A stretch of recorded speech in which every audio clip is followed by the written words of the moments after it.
Provavelmente a versão que está instalada na máquina de vocês é em português. Para instalar o pacote de idiomas, tem que abrir o instalador e pedir para instalar o pacote de idiomas em inglês para usar. Como eu venho desde a época do Visual Studio 6 e eu já desenvolvia na versão da ferramenta em inglês desde o início, eu me sinto mais familiarizado com essa versão. Recomendo, para nível de aprendizado, mercado, que se use a versão em inglês, mas não tem problema também, caso vocês se sintam melhor utilizando a versão em português. Bem, então a gente vai começar a usar o Visual Studio do projeto mais básico que tem, que é o projeto de Windows Forms, tá? Para fazer os aplicativos tradicionais Windows, aplicativo com janelinha que cria um executável e que vai funcionar na máquina do cliente. Existem diversos tipos de aplicativos diferentes que o Visual Studio faz. A Microsoft, em 1998, ela tinha o melhor pacote de ferramentas de desenvolvimento que você pode imaginar, era o mais usado no mundo, que era o Visual Studio 6. Ele era formado por algumas ferramentas como Visual InterDev, Visual Fox Pro, Visual Basic 6, Visual C++, né? E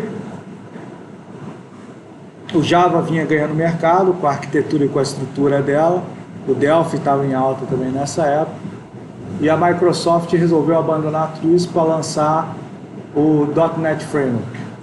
O .NET Framework saiu aí a versão beta 01 em 2000, a beta 02 em 2001 e a primeira Framework 1.1 saiu em 2002, se não me engano. O Visual Studio 2002 foi a primeira versão funcional do Visual Studio. E a ideia da Microsoft era juntar em uma única ferramenta de desenvolvimento todas as outras que tinham iniciativas isoladas e criar uma arquitetura única onde ela pudesse compilar os programas e os programas, ao serem compilados, se eles fossem ser gerenciados pelas frameworks, todos eles passassem pelo mesmo processo de compilação, onde gera o código intermediário e esse código intermediário que virou programa depois na primeira execução. A gente só vê o exe, mas todos os programas que a gente criar que utilizam a framework, a .NET Framework, vai precisar ter aquela versão da framework instalada na máquina do usuário. Seja a framework 462, seja o .NET Core, também vamos precisar ter essa preocupação de instalar os componentes de suporte. Bem, para vocês terem uma ideia da quantidade de projetos que a gente tem disponível,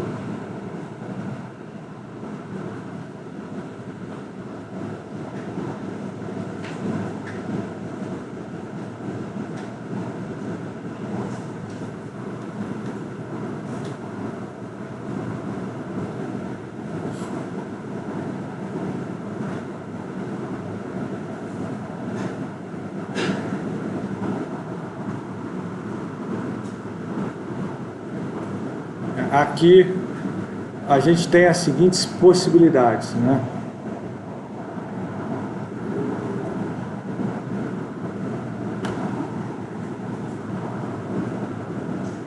Você pode, um dos lances do .NET é ele ser extensível, você pode ir instalando recursos.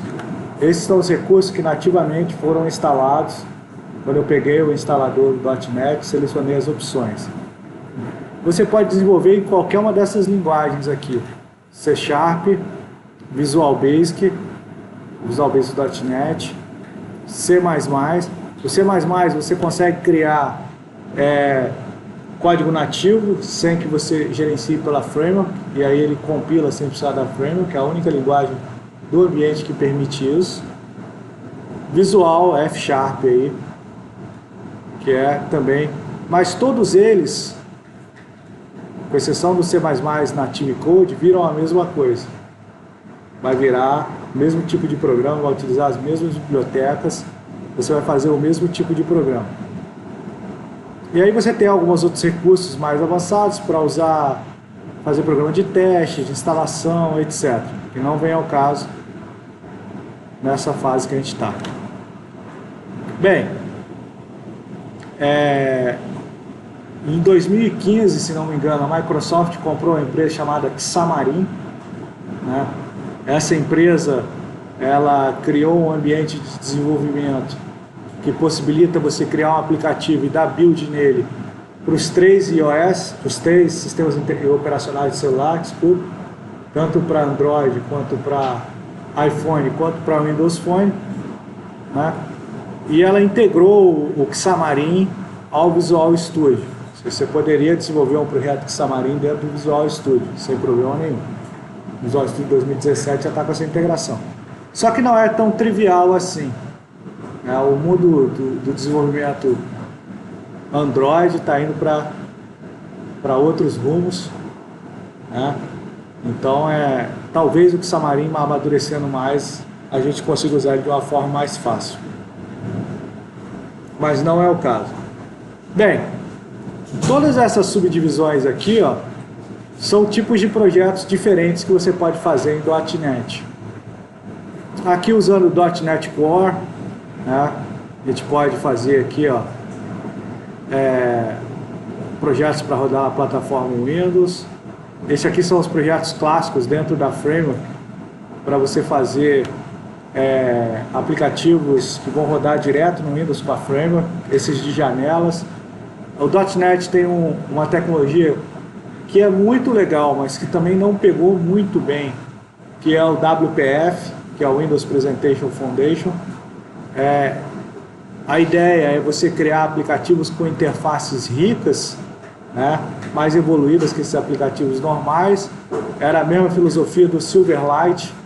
O WPF era o Silverlight para desktop, o Silverlight é o WPF para web, só que não é muito legal, é muito bonito, só que não colou, vamos falar assim, no mundo da web não colou o Silverlight, e no mundo desktop, pelo trabalho que dá para desenvolver, também não colou. Mas a ideia é muito legal, pode ser que algum dia isso evolua para uma coisa legal. A gente vai usar nesse começo esse Windows Forms app, tá? A gente vai fazer o Windows Forms. Mas dá para você fazer um aplicativo que roda no console. O que é isso? É um aplicativo que você vai ter que abrir o prompt de comando e chamar. Esses são os resultados, vão aparecer no prompt de comando.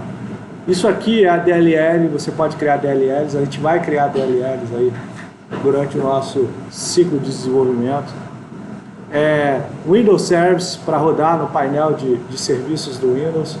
Você criar um serviço, startar ele no painel de serviço, ele ficar sendo executado lá. E aí vem variações de projetos do tipo Windows.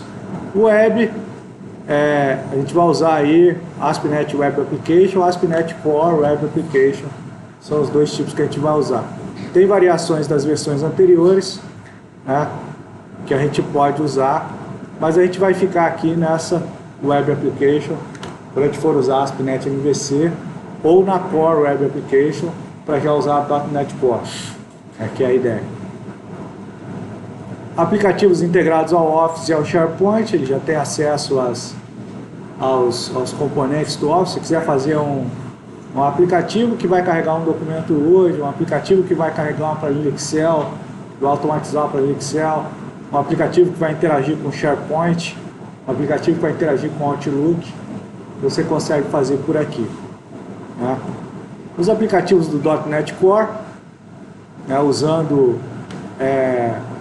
a Microsoft, ela tem uma coisa muito interessante, né?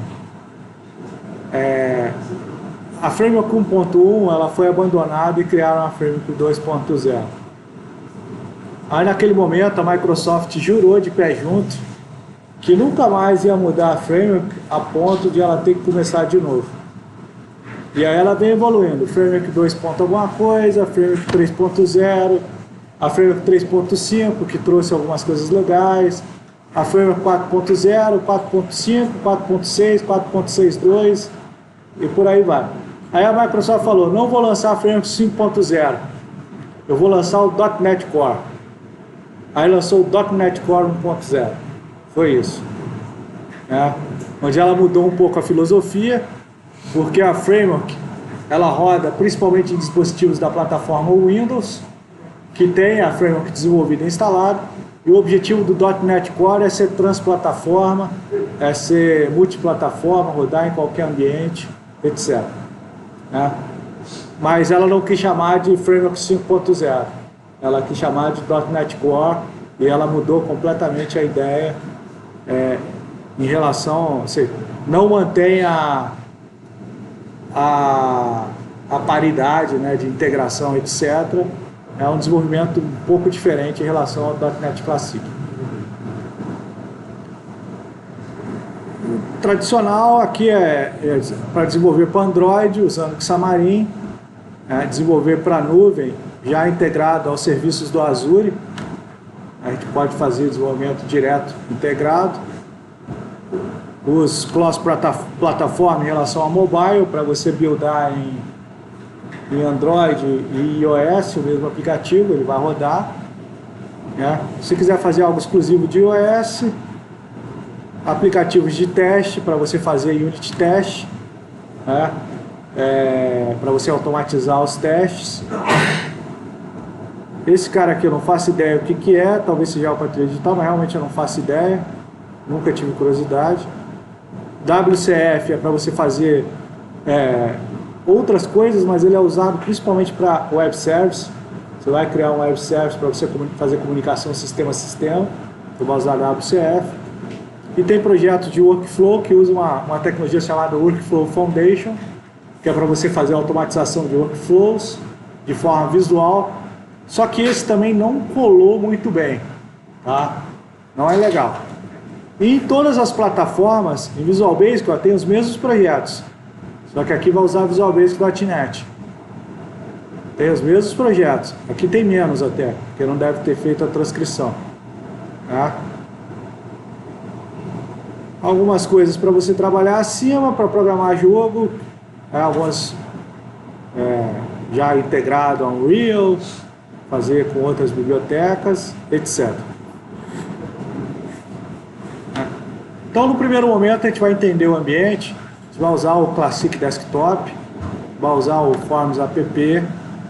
A gente está com a Framework 4.7.1 aqui, ó. Olha o tanto de framework que tem, mas o .NET Core não aparece.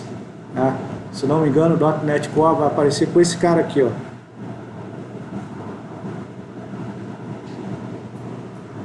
Se a gente usar esse Windows Universal, né, a gente vai conseguir usar aqui o Core. Mas vamos fazer com o Classic, que é a forma mais fácil da gente entender o ambiente. Essa Framework 4.7.1, ela também é bem recente, né? Ela vai. Eu desenvolvo em .NET desde as Framework 1.1, né, quando lançou o .NET Framework. Na faculdade, em 2001, eu fiz uma apresentação no auditório, eu estava no segundo ano da faculdade, apresentei a Framework Beta 01 na faculdade. Eu fiz um trabalho de apresentação, aí usando o ASP.NET com WebForms, para apresentar a grande revolução que a Microsoft chamou na época, em 2001, que era os WebForms com os Web Controls, que ela também já abandonou. Hoje ela usa uma coisa chamada ASP.NET MVC. Ela criou um ambiente integrado ao Bootstrap, né, onde você faz sua programação usando as chamadas de nome de método e usando aí o desenvolvimento web de uma forma diferente do que ela pregou, que era a revolução do desenvolvimento, mas que funciona bem, o ASP.NET MVC. Né? Só não é tão próximo do Windows Forms quanto ela queria no início com a ideia da Framework. Então, o importante é que a gente entendeu, o seu projeto vai estar associado a uma framework, essa framework vai precisar estar instalada na máquina do usuário. Professor, eu tenho um ambiente que tem Windows XP. O Windows XP você vai fazer o projeto com a Framework 2.0. Né? Ele não vai rodar a Framework 4.7.2, que não instala nele. Então você vai ter que desenvolver uma coisa mais reduzida. Nos Windows mais modernos já tem as frameworks mais novas. Né? Então é importante que você saiba disso, porque se o seu cliente ele tem 500 máquinas com Windows XP e não pretende fazer a aquisição de licenças, porque esse ambiente atende, e ele quer contratar você para desenvolver um software, você não pode fazer na firmware 4.71. Você tem que fazer numa firmware que vai rodar naquele ambiente. E isso acontece, tá, gente? Bem, criar diretório para solução, add to source control. O que é isso? Isso aí é o seguinte, gente. Existem ferramentas, tanto na nuvem, quanto você pode instalar no seu ambiente de rede, para você fazer o controle de edição de arquivos de código-fonte. Tá? Isso é chamado na engenharia de software de gerência de configuração. É uma das partes da gerência de configuração, não é o todo. Que é você fazer o controle de edição, que é o seguinte: você está no ambiente de rede e você tem vários desenvolvedores. Se eu edito o código e salvo, e você edita o código e salvo, você pode sobrescrever alguma coisa que eu fiz. Pode apagar alguma função que eu criei. Então ele faz um controle de checkout e check-in. O que é isso? Eu loco o arquivo para eu alterar, e quando eu dou check-in ele confirma que eu fiz no server. A próxima pessoa que dá o checkout, ela vai ver a minha versão do código. E você pode trabalhar com múltiplos checkouts, e quando o último der check-in ele vai fazer o merge, né? Mas a melhor definição de merge que eu conheço é os jogadores se batendo e se amontoando no meio do campo e virando uma pilha só de uma coisa que você não entende, né? Você fazer merge de código-fonte editado por várias pessoas geralmente é loucura. Mas as ferramentas permitem isso, né? Tem uma ferramenta muito moderna que é usada na internet, que o pessoal usa, o nome me falhou a cabeça agora, que é esse servidor que você faz checkout e check-in também na web. Eu vou lembrar até o final da aula, esqueci realmente. A gente não vai usar isso para esse aprendizado nosso, mas você poderia, inclusive a Microsoft oferece o servidor na nuvem para a gente fazer isso. Você entra no Azure, você acessa, você salva e busca.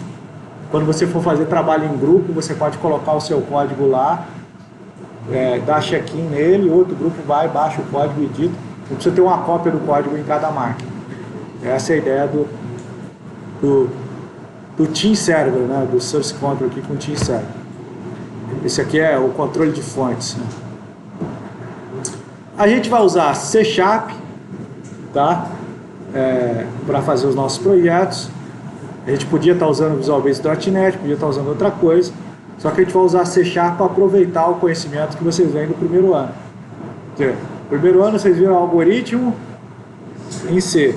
E o segundo ano vocês vão ver estrutura de dados em Java, que é muito parecido com C#, a forma de estruturar os códigos, etc.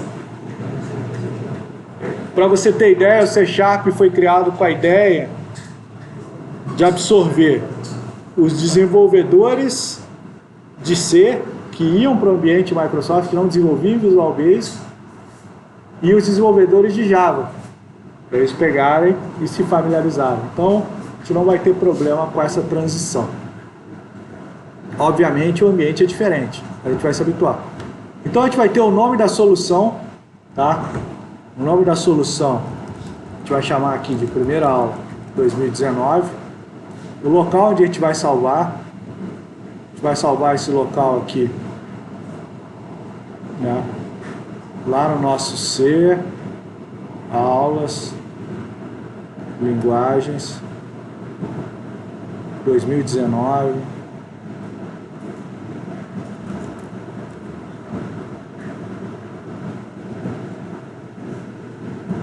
Vou salvar ele aqui. Quando eu salvar ele aqui, ó, né, tá marcado aqui, ó, criar diretório para a solução. Então ele vai criar um diretório chamado primeira aula 2019. E vai criar um diretório, o meu projeto, dentro desse diretório que ele criar. Que eu vou chamar esse cara aqui, primeira ponto view. Vai ser o meu executado. Eu podia chamar ele aqui de qualquer outro nome, mas ele vai criar primeira aula.view, que é o nome do namespace que vai ficar, e o view vai ser o nome do projeto Windows Forms app. Por que o .NET organiza o seu trabalho com solução e projeto, e não só com projeto direto? Porque uma solução, ela pode ter vários projetos. Eu posso ter uma solução que vai ter uma parte que vai rodar no celular, uma parte que vai rodar na web, uma parte que vai rodar na máquina do cara, uma parte que vai ser um Windows Forms, uma parte que vai ser um serviço do Windows que você vai instalar, uma parte que vai ser um executável que você vai criar, que vai rodar no console. Você pode ter vários projetos dentro dele, cada um com a missão. Tudo bem? Quando você der o OK, o Visual Studio vai fazer a estruturação do projeto inicial dessa forma que a gente pediu para ele fazer. Né? Ele está criando o projeto, ele tem um template padrão, ele sempre vai criar os projetos nesse template padrão, nesse modelo padrão inicial. Ele criou o projeto Windows Forms. Esse aqui vai ser o nosso Windows Explorer do projeto. A concepção é a mesma do Windows Explorer, só que ele vai estar organizando a nossa solução e os nossos projetos. Se eu adicionar outro projeto aqui, ó, ele vai criar outro projeto aqui embaixo e os arquivos do projeto embaixo dele. Então é dessa forma que a gente vai organizar. Tudo bem? E ele vem com um templatezinho padrão, que é esse formulário, essa janelinha bem padrão. E a ferramenta toda, ela existe para facilitar a nossa programação. Então ela faz a configuração do layout através de clicar e arrastar componente, né? Você consegue fazer algumas ações. Esse template que ele cria já funciona. Você tem um formulário padrão que ele já funciona, ele acessa lá os recursos da Framework, instancia um formulário que já tem as funções padrões de uma janela do Windows, que é maximizar, minimizar, fechar, tudo isso ele já faz. Né? Para você sair desse projeto, onde a gente está fazendo o projeto, que é o tempo de projeto, tempo de desenvolvimento, né? E você ir para o tempo de execução, onde você vai testar, o Avast está ferrando aqui meu teste, onde a gente vai testar o nosso projeto.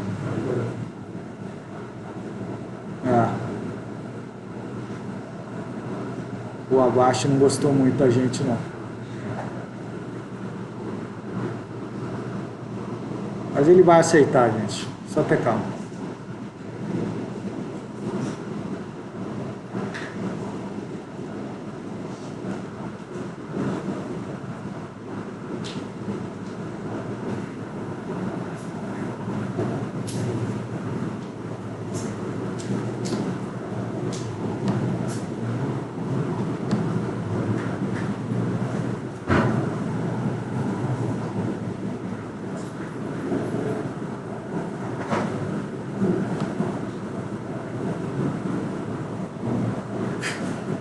Bem, esse aqui já é o tempo de execução.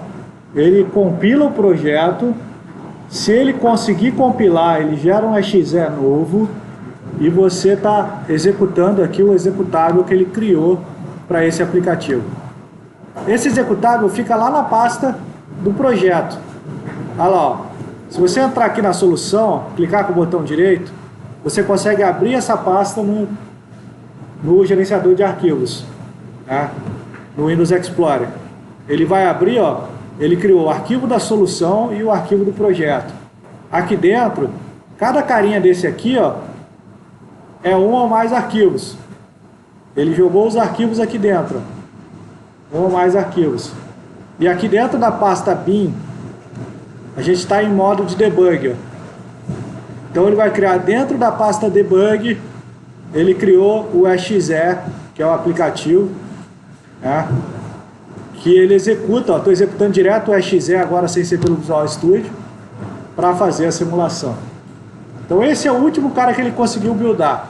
Se você adicionar algum erro, por exemplo, eu vou colocar um erro aqui, ó. Tá vendo? Coloquei um erro.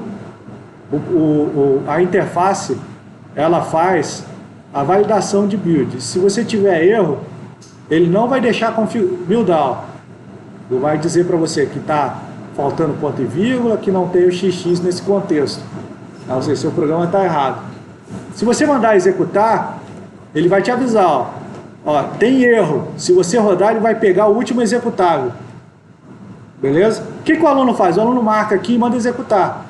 E aí ele pega o último executável que ele conseguiu buildar. O aluno continua a desenvolver. Aí não vê alteração no projeto e fala, ué, não está funcionando. Não. É que ele não leu a mensagem dizendo que ele vai pegar o último executável que ele conseguiu fazer sem erro para ele dar prosseguimento. Beleza? Então, nunca marquem essa caixinha do erro e nunca cliquem em Yes. Se tem erro, o que a gente tem que fazer? Tem que corrigir os erros. Se você der 2 cliques, ele te leva até o erro. Ó, vou dar 2 cliques, ó. Tá lá em cima. Vou lá no erro. Esperado. Opa, dei 2 cliques. Ele te leva até o erro. Você vai ter que entender o que é e corrigir. Muito melhor que o C++ Builder que vocês usaram no primeiro ano para fazer os programinhas de vocês. Não é isso? O que acontece? Né? Vai ser muito mais fácil também para a gente criar alguma coisa efetivamente utilizável usando esses conceitos. A gente só precisa entender como funciona, como que arrasta, e depois a gente vai fazer diversas brincadeiras para fazer. Então, esse cara é nosso amigo, né? Esse cara é nosso amigo e esse cara é nosso amigo também. Eu já vou explicar esse cara aqui. São esses 3 caras aqui que a gente vai mais usar. Solution Explorer, Property Windows e Toolbox. Toolbox está os componentes que eu posso jogar para dentro do formulário. Tudo bem? Mas não vou fazer isso ainda. Todo objeto que eu colocar para eu programar, eu vou dar um nome para ele. Esse nome vai seguir um padrão que a gente vai definir aqui. Na verdade, eu vou definir e vocês vão utilizar. Tá bom? Todo formulário vai vir FRM na frente. Então esse aqui vai ser o FRM aula 01. Tá? Esse vai ser o nome que o arquivo físico está indo. Na programação, o nome que vale é esse que está na propriedade name. Geralmente, quando você troca o nome físico, ele troca o name. Olha a pirataria. Mas ele pode não trocar, né? Então, o que vale na programação é esse nome aqui, e não esse que está aqui. Esse nome que está aqui, ele vale fisicamente. Mudou o nome dele físico, tá vendo? Você pode ter um nome físico de uma forma e você pode ter o nome lógico dele que você vai usar na programação de outra. Esse nome lógico, ele vai estar no programa para ser usado. Tá vendo? Aqui ele está mandando iniciar, a meia ele executa antes. Eu só vou precisar alterar esse cara nesse programa para dizer qual forma eu vou colocar na maior parte das vezes. E ele vai iniciar o formulário que eu quero. Tudo bem? E os formulários, eles permitem que você faça uma série de configurações nele, alterando em tempo de projeto. São as configurações padrões que você muda para ele iniciar da forma que você quer. Por exemplo, eu quero mudar o título do projeto, o título do formulário. Eu vou lá na propriedade text e coloco, né? Meu primeiro formulário Windows Forms Classic. Beleza? Vai iniciar no centro da tela. Eu poderia iniciar ele no centro da outra. Aqui está iniciando no default. Podia iniciar no centro da tela. Podia iniciar no centro do pai, se tivesse um formulário pai que abrisse ele. E por aí vai. Eu posso colocar ele para abrir maximizado. Ao invés de ele abrir desse tamanho, ele já vai abrir maximizado. Né? Eu posso mudar a cor de fundo dele. Eu posso dizer que ele não é redimensionável. Né? Vou mudar a cor de fundo dele. Ó. Vamos lá, na backcolor. Ó. Vou colocar um azulzinho. E aí vou mandar iniciar. Ele vai iniciar maximizado. Vai iniciar com fundo azul. Iniciou com o meu título. Ou seja, essas configurações que eu altero direto na Property Window, que é essa janelinha aqui, ó, a janela de propriedades, eu estou alterando isso em tempo de projeto. Estou desenhando o meu form aqui e ele vai executar dessa forma. Todo atributo que eu altero em tempo de projeto, eu posso alterar codificando também. Tá? Só que aí eu vou ter que fazer linha de código para fazer. Na maior parte do seu layout, você vai fazer em tempo de projeto, vai posicionar as coisas da forma que você quer, e ele vai funcionar da forma que você quer. Tudo bem? Então, esse cara aqui, ó, tem uma série de atributos, ó. Uma série de atributos que você vai usar conforme a lei de Pareto. 80% das coisas que estão aqui são para 20% de coisas que você vai precisar de vez em quando. O 20% mais importante são os atributos que você usa sempre. Né? Text, o size, o enable, se está ativado ou não. Essas coisas que você vai usar sempre. Tá bom? Os outros servem para situações especiais, para coisas... Tem atributos aqui que provavelmente eu nunca usei. Tudo bem? E eu trabalho com .NET Framework, que eu falei para vocês, desde 2001. Então, não se preocupem em usar todos os atributos. Se preocupem em usar bem os atributos que vocês precisam. Beleza?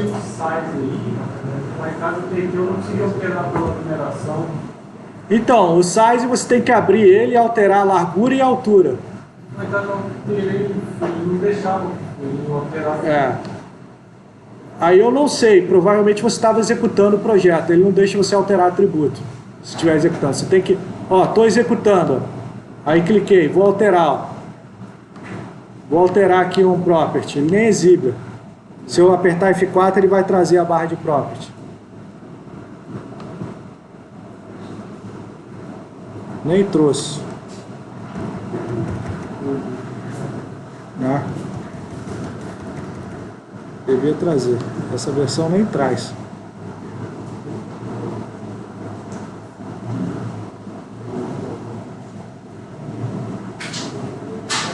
Bem, se tiver em tempo de execução, ele não deixa alterar efetivamente. Se tiver, você pode alterar no mouse, ele altera o size.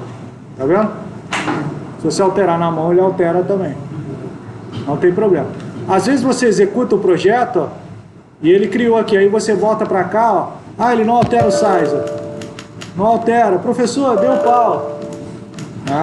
Não deu.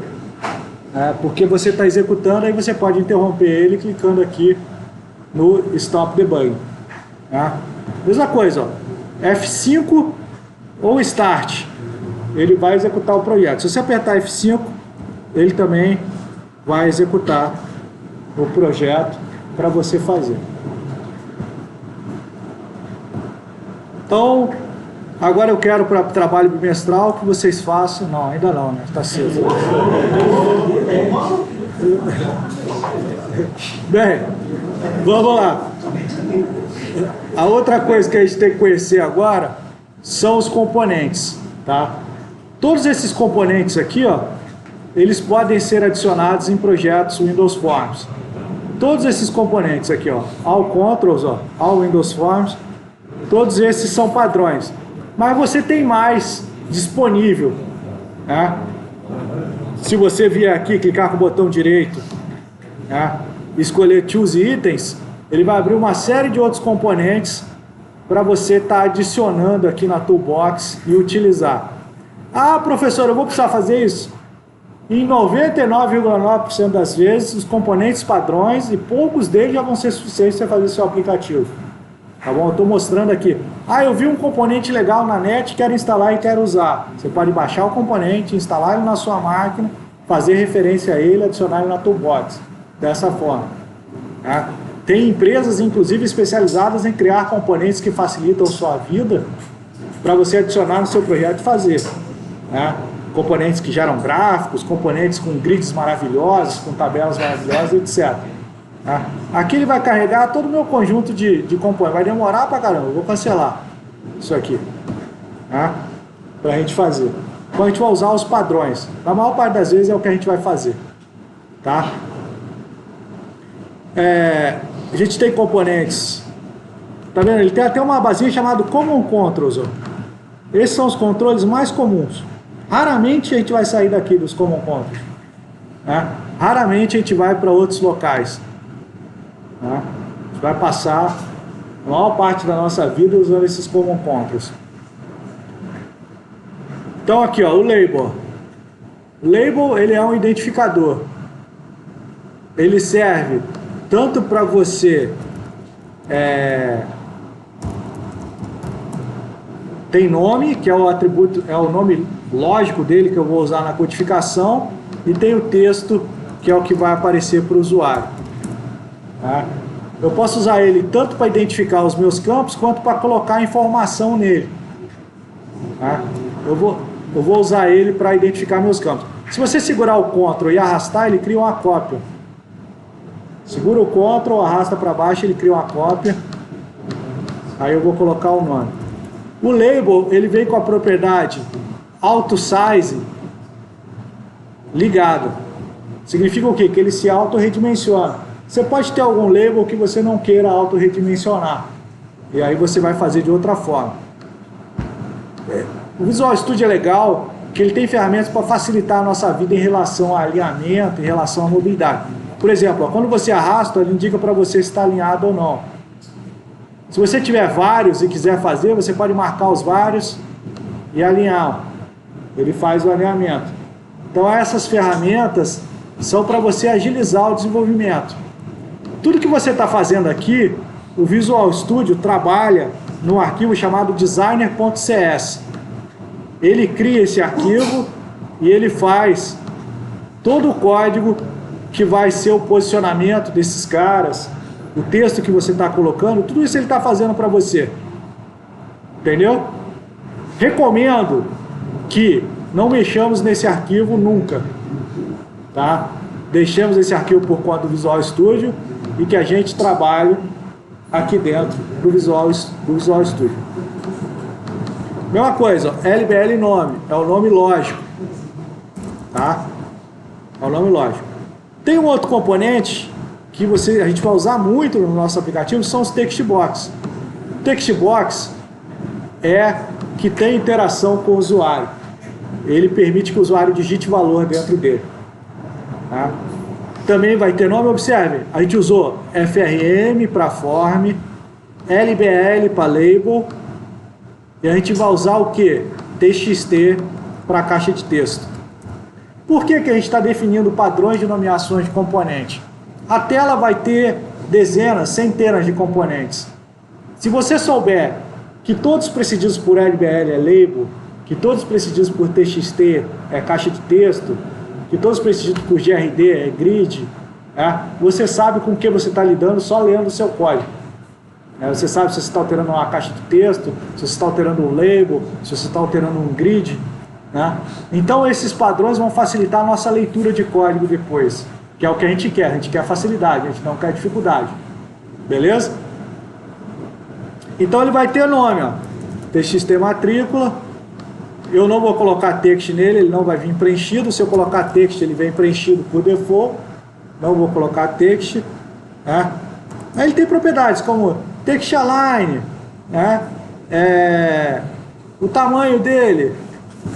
Mas uma das propriedades mais importantes e muitas vezes muito ignoradas é essa aqui, ó, o max length, que ele especifica a quantidade máxima de caracteres que pode ser digitados. Né?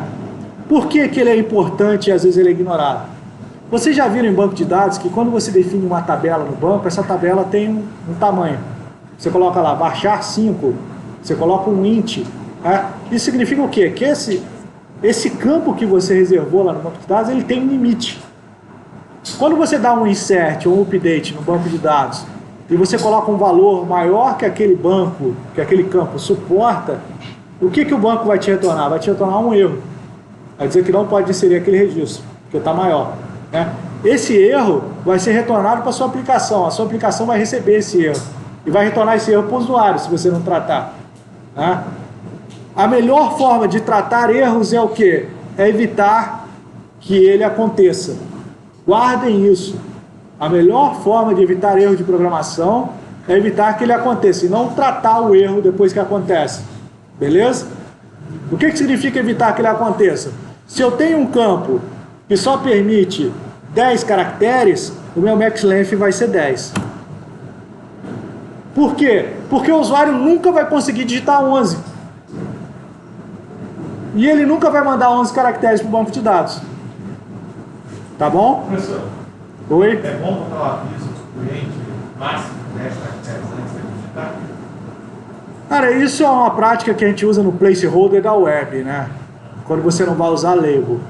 E em programa desktop, a gente não costuma fazer isso não, bicho. O campo limita e o usuário vai. Né? Não é um hábito não. Na web você tem o placeholder, na web a gente não usa nem mais label para identificar campo dependendo da tela. Né? É o placeholder do campo que vai estar descrevendo o que ele faz. Tipo, está escrito dentro do próprio campo e-mail e senha. Né? Não tem label indicando. Né? Aqui não, aqui a gente está com o label, é o Classic, né? A gente não está inventando. E outra coisa, a gente não pode tentar desenvolver desktop igual desenvolve na web, nem desenvolver na web igual desenvolve desktop. É outra experiência de utilização. Não é isso? Essa forma de desenvolver aqui é mais clássica, é mais antiga. Mas para você desenvolver com interface com hardware, para você desenvolver com interface em automação, em equipamentos, dentro de uma indústria, o browser não satisfaz. Você vai ter que criar um tipo de aplicativo desse. Tá? Por que o browser não satisfaz? Porque o browser está limitado pelo controle que o browser faz no seu aplicativo. Você não consegue interagir com o hardware usando o navegador. Tá? O navegador te isola do hardware. Mas você criou uma máscara dentro dessa text box aí, essa máxima de caracteres conta com a máscara? Conta. Você pode contar ou não. Mas o text box ele não permite máscara. Tem um outro controle que permite máscara. O controle que permite máscara é o Mask Text Box. É esse aqui, ó. Tá vendo? Esse aqui é um controle que permite máscara. Você pode configurar o controle para você usar a máscara ou não. Eu vou colocar aqui o CPF, né? Só para a gente entender.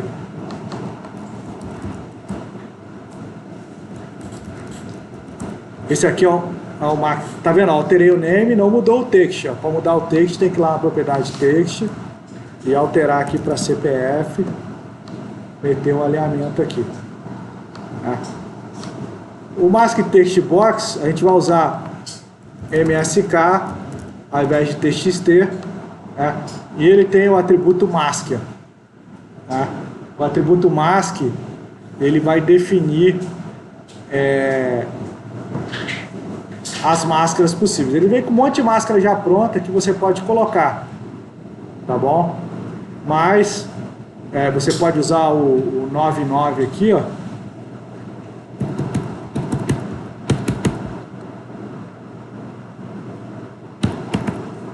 Que é o opcional, e ele vai montar a máscara. Esse prompt char é o caractere que aparece quando não tá, o prompt que não sai.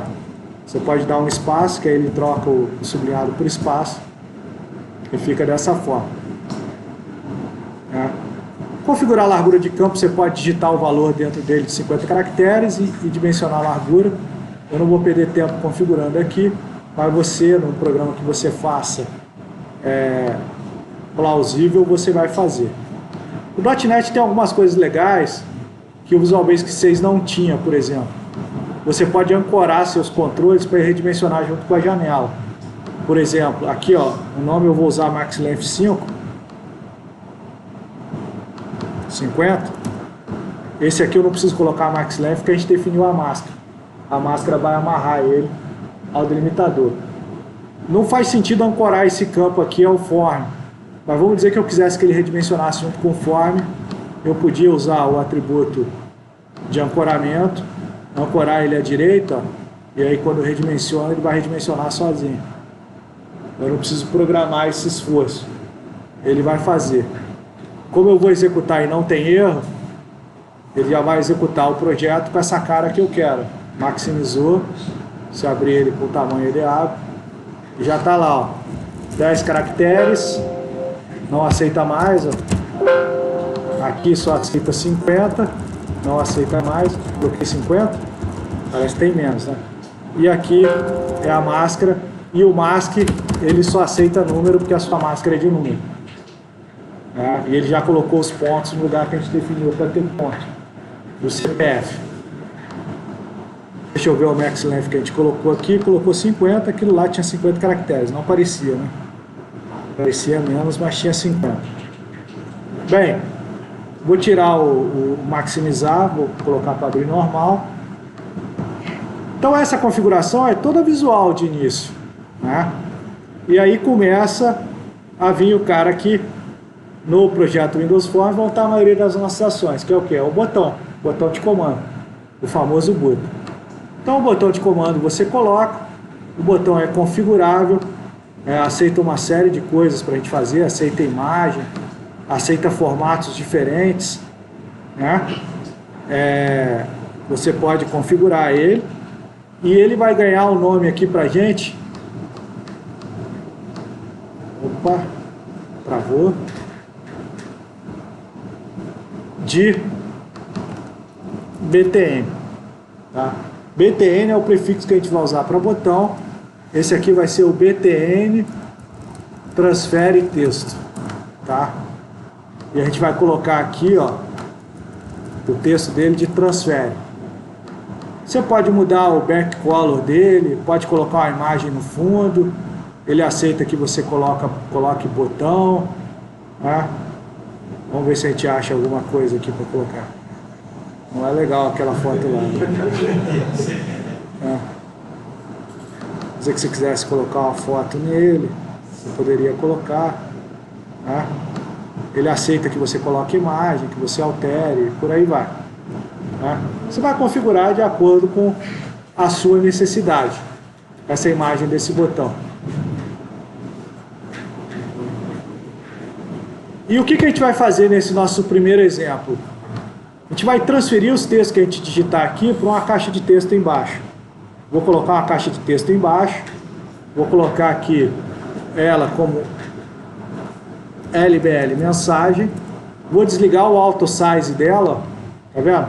Ele parou de redimensionar, e a gente vai colocar aqui o backcolor dela como branco, vai colocar borda nela, border style, fixed single, vai colocar o texto no centro, vai tirar o conteúdo dela. Ela vai ficar lá embaixo dessa forma, né? E a gente vai colocar ela aqui, né, na parte de baixo inteira, e vai colocar ela ancorada à direita também, que aí ela vai estar sempre ocupando essa parte de baixo do form. Quando executar, né, executou o projeto, se a gente redimensionar a janela, o labelzinho vai ficar lá, do jeito que a gente quer. Então qual que é a ideia? Quando eu clicar nesse botão, ele vai passar o que tiver digitado aqui, ó, aqui para baixo. Beleza? É isso que a gente vai fazer de início. É muito difícil, gente. A programação visual para o Windows Forms, ela é uma programação que a gente pode dizer que ela é bem orientada aos eventos que os componentes nos oferecem. Os events estão aqui, ó. Estão nesse cara aqui. Todos os controles têm uma série de eventos onde você pode jogar código. Tá vendo? Na maior parte das vezes a gente vai usar 1 ou 2 eventos no máximo, né? O que eu vou usar aqui? Eu vou usar o evento mais comum do botão, que é o clique. Se você der 2 cliques no componente, ele vai abrir o evento que a ferramenta considera o mais comum dele. Se eu der 2 cliques no botão, ele vai abrir o clique do mouse, do botão. Todo o código que eu jogar aqui dentro vai ser executado quando eu clicar no botão. Todo o código que eu jogar aqui dentro. Então funciona da seguinte forma. Qual que é o nome do componente aqui que eu quero ler? TXT matrícula, não é? Qual o nome do componente que eu quero ler aqui? TXT nome. Qual o nome do componente que eu quero ler aqui? MSK CPF. Não é isso? Então, para onde eu quero jogar o LBL mensagem? Para dentro de qual propriedade do LBL mensagem eu quero jogar? Para dentro da propriedade text. Não é isso? Eu quero que apareça ali. Correto? Então a programação é dessa forma. Componente de destino que eu vou alterar, LBL mensagem, ponto text, é igual, tá? eu vou atribuir um valor para a propriedade text do LBL mensagem. Quais valores que eu vou atribuir? A propriedade text do TXT matrícula.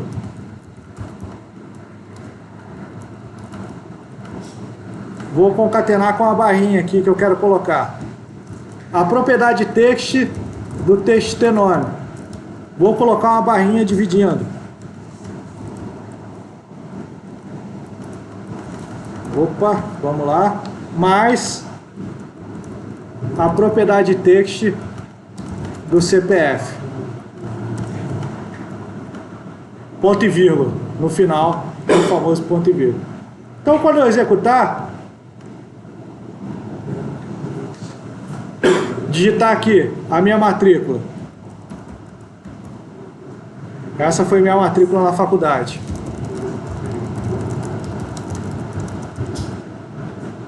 E digitar o CPF. Quando eu clicar no transfere, ele vai jogar lá para baixo. Matrícula, nome e o CPF que eu digitei. É dessa forma que eu fiz. Ah, professor, e se eu quiser criar um botão para limpar esse cara aqui agora? Você vai lá na toolbox, pega um botão, joga aqui, dimensiona esse botão do jeito que você quer, dá um dimensionamento para ele do jeito que você quer, dá um nome para esse botão, BTN limpa, escreve aqui, limpa a mensagem, dá 2 cliques nele, ele vai abrir o código, aí você vai lá, qual propriedade que eu quero alterar de qual controle? Eu quero alterar a propriedade text e vou jogar vazio lá dentro. E aí, quando você executar, você vai digitar uma matrícula, digitar um nome, digitar um CPF, vai transferir, ele vai alterar o atributo para o valor que você mandou alterar. Quando você mandar limpar, ele mandou limpar. Ah, professor, eu queria limpar os controles de cima também. Você não quer limpar os controles de cima? Qual controle você quer limpar? Você quer limpar o text da matrícula, você quer limpar o nome e você quer limpar o CPF. Vamos ver se funciona.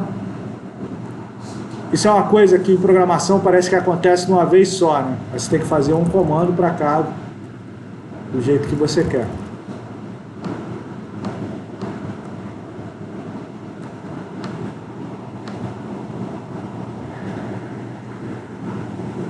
Beleza? Ah, professor, você está ensinando só a alterar texto. Pô, a gente pode também mandar uma mensagem, né? O Windows Forms tem uma biblioteca de mensagem chamada Message Box, que eu posso usar para montar uma mensagem. Então eu vou aqui, ó,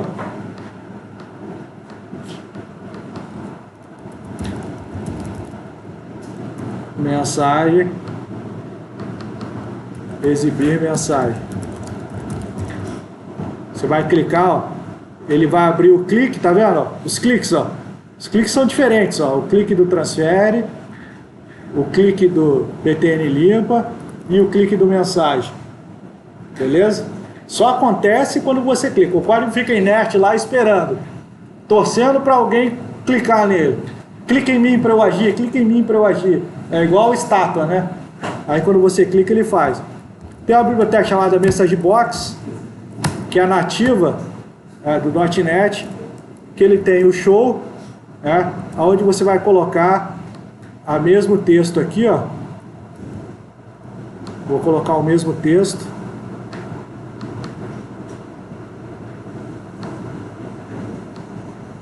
E cara, aqui já mostrando para vocês como é que o meu computador é lento. Como é que a gente cria uma variável do tipo string.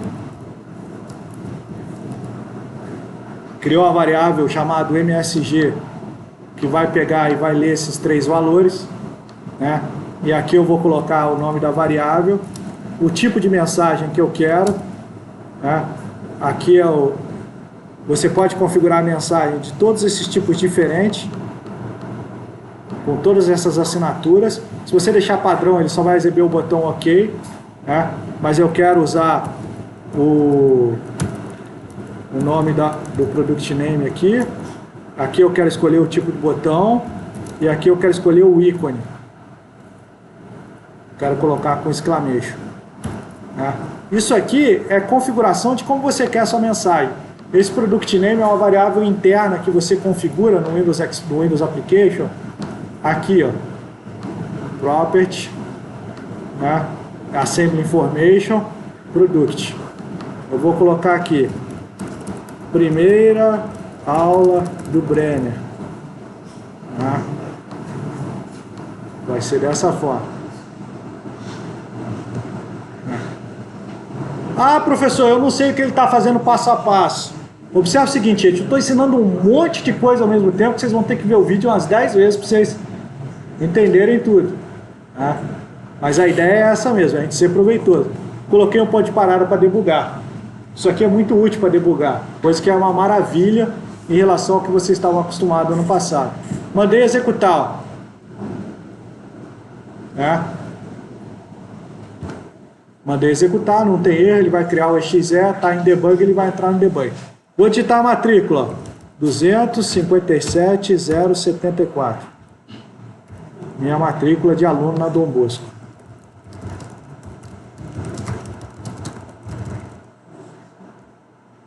Aí cliquei no exibir mensagem. Ele vai entrar lá no código, exibir mensagem. Aí você pode usar, por exemplo, o watch. O watch é para você olhar alguma variável. Aí você escreve aqui, ó, txtmatrícula.txt. Ele vai te escrever aqui, ó, o que tem armazenado na variável txtmatrícula, para você observar. Você aperta F11, ele executa um passo só do seu código. F11. Você para o cursor em cima da variável, ele exibe como é que está a variável. Ele guardou esse valor na variável e ainda não colocou no componente. A sua janela está sem esse valor lá. Não exibiu essa caixa de mensagem, desculpa. Quando você apertar F11 de novo, ele vai exibir a mensagem. Olha a product name que a gente alterou lá, ó, primeira aula do Brenner, né? Olha o botão OK que eu configurei. Botão OK. Olha o ícone de exclamação. O exclamation. Essa biblioteca Message Box permite você colocar yes, no, permite você colocar OK, cancelar, permite colocar yes, no, cancelar, permite você colocar sim, não, cancelar, permite você colocar as mais diversas coisas. Então a gente vai usar ela muito para fazer essa interação com o usuário de resposta de mensagem. Ok, fizemos nosso primeiro programa. Agora o que a gente vai fazer? A gente vai fazer um botãozinho para fechar. Vamos fechar esse formulário e vamos fechar a nossa primeira aula para vocês fazerem esse carinho aqui e brincarem de várias formas diferentes aí que vocês quiserem brincar. E você já tem informação suficiente para criar bastante botãozinho. Aqui vou criar um botão para fechar esse formulário. Vai ser o btn fechar, Às vezes o onClick vem configurado para o evento anterior. Você tem que apagar esse cara aqui, senão ele vai abrir o evento anterior. No design, esses eventos eles ficam associados. Ó. Quando você cria um evento, ele cria o delegates dele. Tá vendo? Ele cria o event handler do load e ele cria o event handler para cada botão. Para cada botão ele cria o event handler. Esses são os botões, são os métodos que ele vai executar lá no código para esse event handler. De vez em quando você apaga um componente, ele não apaga esse event, apaga o event lá, ele não apaga aqui, você tem que apagar ele aqui.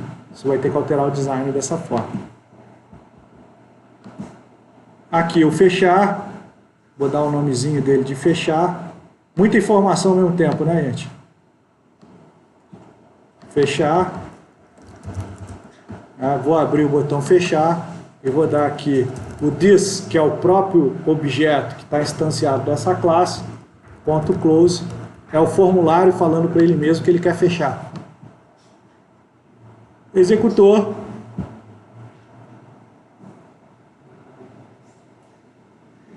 Ele abriu, clicou, ele fechou. Beleza? Então vou interromper o vídeo.